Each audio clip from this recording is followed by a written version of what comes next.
Up, you guys? I'm on a roll today because I just be thinking, y'all. I don't want this baby to wake up. I just be thinking, and then I be like, let me go do a video. Sorry for whispering a little bit, y'all. Y'all know these kids out of school. Well, it's Friday. They're home. But I wanted to do this video. Hey, can you take that noise on the other side? Yeah, please do.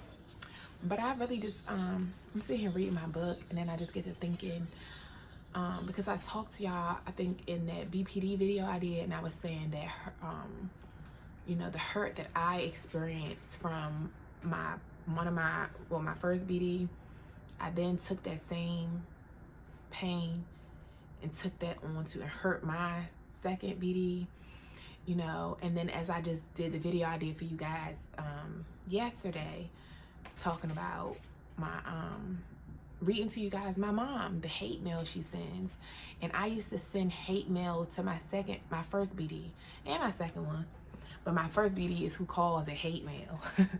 He calls it hate mail, which is mean text messages that you send in because you're angry and upset about what they did, you know. And to see it, just the title of this is going to be called hurt people, you know. And it's not cool to do that. And I realize so many of us do this. A lot of times we're hurt by our parents, our first oppressor. We're hurt by them. So now all that pain, because we can't sit there and take out that pain on them, especially as kids growing up, teenage years, especially you still living in a house, and they hold the materialistic things they do over your head. They hold the fact that they feed you and clothe you and shelter you. They hold those things over your head. Anything that they give you and do for you, they threaten to take it back if you even dislike or disapprove of anything that they do for you. Even if they buy you something and you don't really like it, you got to act like you like it, because or else they're gonna, well, you need to be grateful. You're ungrateful. There's kids out here who don't get this, so you should just like it whether you don't like it or not. All these different things. And oftentimes we project that bottled up pain that we could not express to them, that reflects in our behaviors. Sometimes, like a BPD person like me, we self-harm. I don't cut myself and do suicide, but I'll binge eat. And in turn, what does that do? It makes me fat, makes me do this, and I know I'm not supposed to do these things, but the internal harm that you do, some people actually go to the extremes of committing suicide, cutting themselves. Or you take that pain onto other people. You get to bullying other people at school. You bully your friends. You do heinous acts like those girls did to their friend Shanquilla, their friend of me. It was a friend of me. Because these bottled up things that we haven't been able to deal with from the ways we were treated, then we project that onto other people, and we be like, shoot, it was done to me, so I'm gonna do it to someone else. This one post last week I saw on the Shade Room, a girl had lost her virginity to her boyfriend, and upon losing her virginity, he gave her HIV, and I believe it was herpes, or I think it was herpes. And she went public about it because she was super hurt. And then she posted his text messages and stuff, and basically he knew what he was doing to her. But people like that, they believe hurt people. Like my mama told me in the messages back that I had read to y'all, hurt people. Instead of you trying to go heal and deal with that pain, you feel like it's okay to inflict that same pain onto others because it was done to you. And then sometimes we don't even realize we're doing it, but because that's the way that life has been for us, we've been groomed and trained. This has been the dynamics between those people that's closest to us. So now we believe that that's just how it is. You're groomed and trained and wired to think that's what love is, that love is pain. That's how you treat people. That's what you've been groomed to believe. So I'm just sitting here thinking, I'm like, wow. Seeing my mom send all this hate mail to me, I'm like, this is why I sent the hate mail to my BD. This is why when they piss me off, they do something that I feel like hurts my feelings, offends me, betrays me, I just believe in sending that same kind of hate mail. If you hang up on me or something and I can't really say what I got to say to you, I'm going to send you all like my mom is doing to me. She can't talk to me, but she still got to let me feel how she feels. She wants me to feel the hurt that I guess I'm causing her by ignoring her and not dealing with her. She wants me to feel it. So she's sending and going to these extreme measures to hurt me still. She still wants to hurt me because I guess I've hurt her because I cut her off. I always hurt all these people by cutting them off, guys. But she wants me to feel it. So she's sending all these things. She's stalking me now, harassing me. She's been harassing me all year since I cut her off. She goes her periods like she was doing fine all November. You haven't bothered me all November until the week of the Thanksgiving and your birthday. Now you want to harass me. Great. She did good from August to September, not bothering me. And then she started hitting me up on my birthday. And then, you know, she take her breaks, then she starts doing it again. But I'm guessing in between those so-called breaks, really, she's paying people to spy on me. You're paying private investigators, you're paying psychics and all of that stuff, doing all of that, the witchcraft tactics. But it just goes to show, it's like, and now that I'm awakened and I have tapped in and understood myself and even understand the parts of my toxicity that I've played into my situations with my like relationships, I now see, I say, wow, this is the hate mail that my first BD talk about. I get mad and I send hate mail, saying mean things, like just going overboard, like my mom doing. But I also now understand where I get it from. And it's not to justify, because it's wrong. It's wrong to do that. You know, I'm much better. I said that last time when he pissed me off, that time I did send that hate mail, but I ain't continue sending stuff. I don't say nothing no more. It's done. It's over with. I ain't bothering you. You will never hear from me again because you betrayed me for the umpteenth time. And because I had betrayal trauma, that I'm now learning about that too. I have this betrayal trauma. So when I feel betrayed, it makes me angry, because I'm like, dang, again, people just love to betray me. They love to betray me. They love to betray the trust when I already have severe trust issues. So, but I do realize, like, I went too far saying some of the things I've said to him. Because I could be mad, but I ain't have to go to the extreme. You know, so now I understand, you know, how that even made him feel. And I do understand that. And then I saw how, you know, the pain that I felt from him, I told y'all in that video, I took it and took that pain and was snappy with my second BD. Treating him the same way my first baby daddy treated me. Like I'm disposable. Like you don't really want me here, only when it's beneficial for you. And I did the same thing. That hurt people. I took the hurt from him. And now I'm like, I'm gonna hurt you. Even though you trying to love me, trying to care about me. Even though I just felt like he was trying to use me. Because I don't, you know, even with him, sometimes I still be like, I just feel like he lusted after me. I don't feel like with my second BD, I don't really feel like he truly loves me. Because when you love someone, you want to be there, not just as a companion. You don't want to just be there, just sitting in somebody's face. You want to actually try to help them. Even though unknowingly, he has helped me on this journey with finding God. He doesn't know he was. But I feel like you would try to step up and do more and be that provider that you know I'm looking for. You would try to be that, but that's just not who you are. You wasn't raised to provide. You so used to people doing things for you and helping you with every single thing. You don't know how to lead. And instead of me, you know, and I tried to leave him. I was so mad at him for not doing what I needed, for not being what I needed and what I wanted him to be, instead of taking him for face value and just leaving him be. But I actually try to leave you be, but you won't leave me alone. You know you can't be what I need you to be. But yeah, you trying to force your way to stay in my life as this person that I don't want you to fulfill that role that you're trying to fulfill. You can't be my man. Be my friend. But at this point, I don't even want you to be my friend. You know? Because you don't even know how to stay in that place. So, it's just no winning with him on that situation. But I just realized how I was so angry. And I projected I treated him mean too.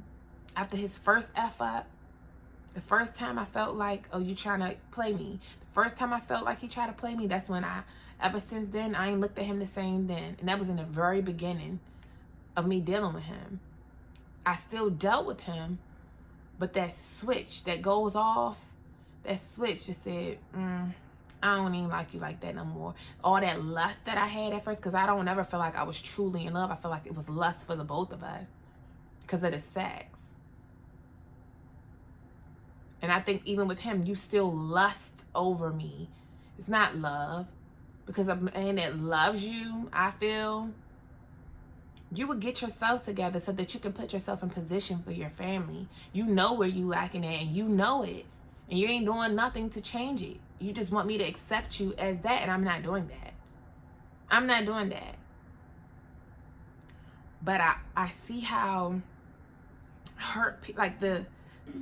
I see the pattern. I say these mean things to these people because I was groomed at. I thought that was love because my mom showed me that that's love, that we can get upset with each other. Well, she can get upset with me. She can hit me. She can say these mean things to me.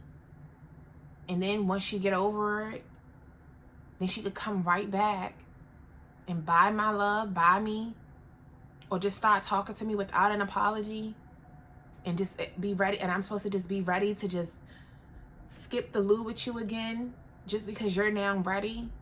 She groomed me to be that way because of what she did to me. So then I took that and I did that to my loved one, the ones that I truly loved. You do something to me, I don't like it, now I'm gonna send you hate mail. And now, once I send the hate mail, once I say all these mean, wicked things to you, and then I'm ready to talk to you again, ain't even that, because I'll send it and then once you're ready to talk to me, because it's still like that. With that one, he was a narcissist, so either way, it still was on your timing. It's always been on their timing. It got to be me, because if I'm ready to talk to you again, you ain't ready to talk to me yet. I got to wait until you're ready to come around every single time. It's never no compromise on it. I just got to wait until he's ready to come around and then just be ready to rekindle again as soon as you're ready to rekindle this again. You know? But I do realize that I don't have to send the mean mail, even though you hurt my feelings. And to me, my way to hurt your feelings back is to say the meanest things to you. That's not right. And I'm learning just to say, I guess say something, but even still, I'm learning now that most times I don't even really gotta say nothing. Silence is golden. Silence is golden. You know, when it comes to certain type of folk. But I realize how hurt people really do hurt people. Even when it goes down to in school. The kids that are the bullies, 9 times out of 10, they're bullies because they're getting bullied at home. They're getting beat up at home, and you can't flex back at your parents. You can't try to buck back at your parents. They're going to beat you the hell up.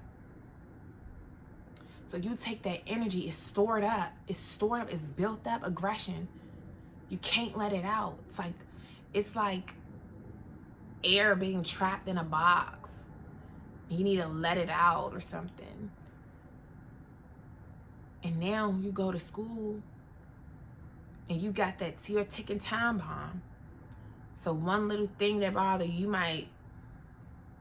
somebody bother you, or you might purposely bother somebody just so you can let that air out, let that thing out. You need to let it go off so you can calm it down, so you can release that tension that's in you. Or some people go out and have a bunch of sex so they can release to get that built up tension in them. They got to get it out. This is why a lot of guys, they get their frustration out through sex. Even women, you get your frustration out through sex. Some people get their frustration out through fighting. Because you doing that to me at home, I need to get it out. Let me do it to somebody else. You know, it's just the way we're wired.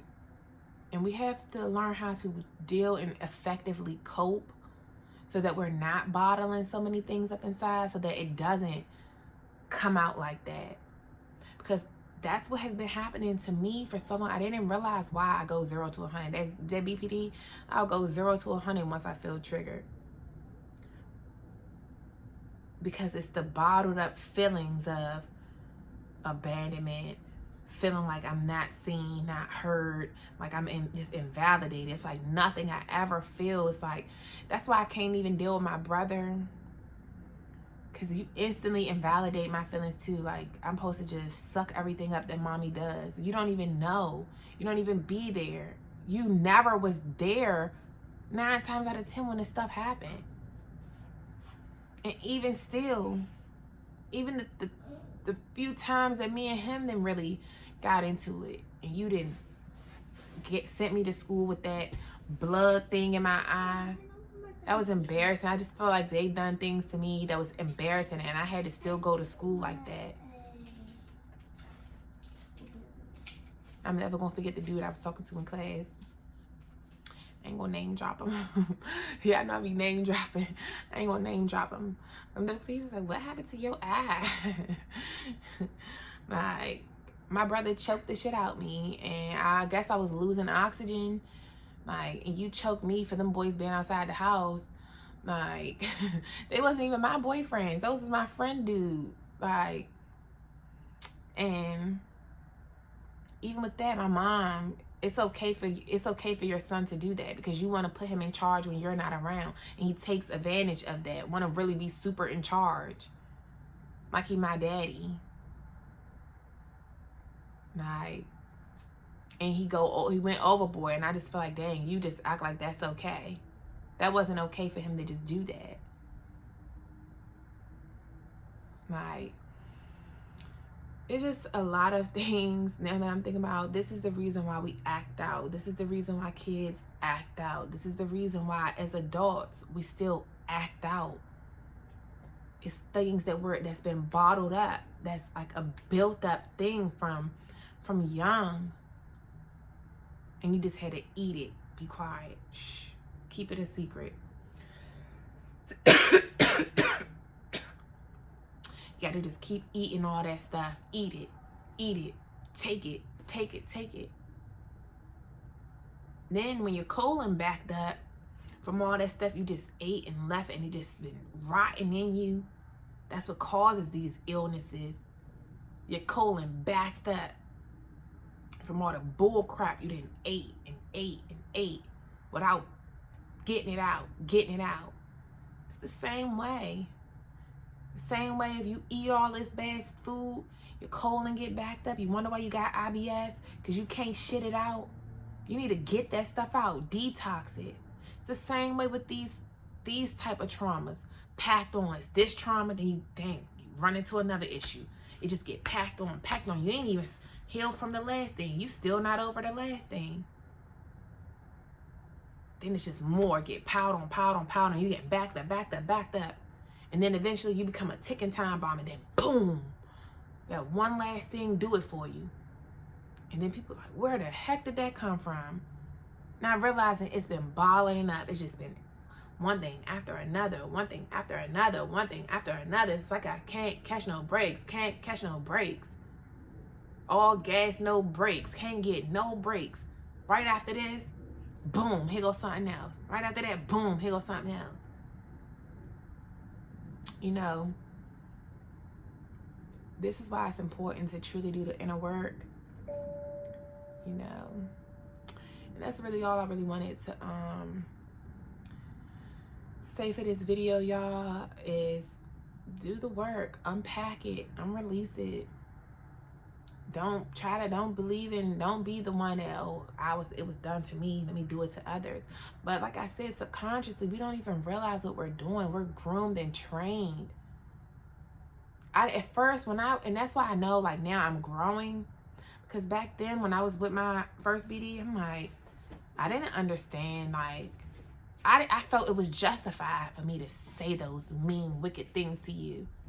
But now, after dealing with this stuff from my mom, I'm like, she thinks sending all this stuff to me is going to make me come around. All you're doing is making me want to stay further away from you. And now I'm like, that's probably how he felt. Like, even though you started it anyway, you started it. I always felt like he started it, because I don't be knowing. But once again, like I said, it could have been something that I said, just because I come from a blunt family or blunt mom. I might have said something that may have offended him, and he didn't like that. So now it make you shut down, get cold, make you act this way towards me. And then now in return, because I feel like now you acting cold, you rejecting me, and I hate rejection, I fear abandonment. Now because of that, and you shutting me out and won't talk about it, won't let me know what's going on, now I'm mad and I feel like I'm hurting you. You're hurting my feelings, so now I'm gonna send this stuff to you. Like, you know, and all that did was make him be like, this wicked bee, this wicked girl, you're evil. That's what he called me before too. He said, you're evil. And it made me realize, and then, one thing about it is, after I get my mind right, like a BPD person do, we'll be mean like that, we'll be cruel. But then after we go back and read the message ourselves, once I calm down and realize what I said, I'm like, dang, Tania, that was messed up. That was hurtful. It even hurt. I even might get my own feelings hurt by reading it again. And I go back and apologize. And that's what I do. But it's like, after someone keeps doing that, it's like, nobody wants to keep going through this cycle. Like, you know, because now they don't feel safe. They feel like, dang, if I even make one little mess up, she gonna hit below the belt and go for the jugular. You know? And that's not cool. And that's what make it tears both people up. Like, you know. But I definitely, like, sit here analyzing this thing with my mom is making me realize my relationship with my narcissistic baby daddies, honestly. It really did put things into perspective with, like I told y'all in that video, back when BPD and MPD, when we attract, because oftentimes we attract,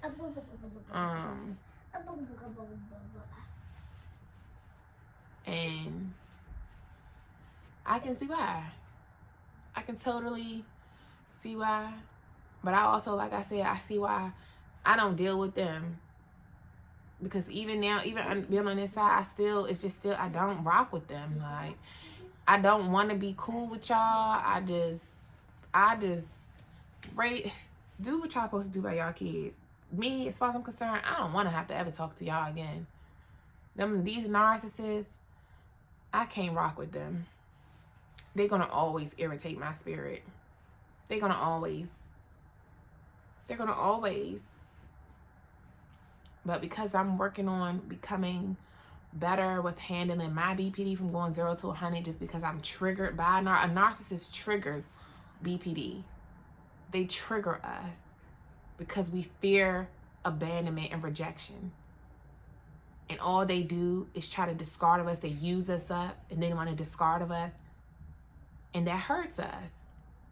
So now we're reacting and we're going 0 to 100. You triggered us. You didn't send off one of our stressors. And now we're ready to attack. But then after we attack, we analyze and we're like, whoa, that was kind of too much. You know. But even sometimes, even though I feel like I went too far sometimes with them, part of me still be feeling like they deserved it a little bit. Because I feel like, dang, you hurt me like that, but it's okay for you to hurt me. I just hate people that think it's okay for you to hurt me, but when I give you a taste of your own medicine, you don't like it. It's cool when they do it. It's a problem when you do it. You know? Because I really feel like sometimes people don't fight fair. And I be like, I ain't gonna fight fair either. It's all a game. What's the saying? It's all game and love and war. Whatever it is. But that's all I really wanted to say, y'all. I'm about to finish reading my book. And I'll see you guys in the next video. Deuces.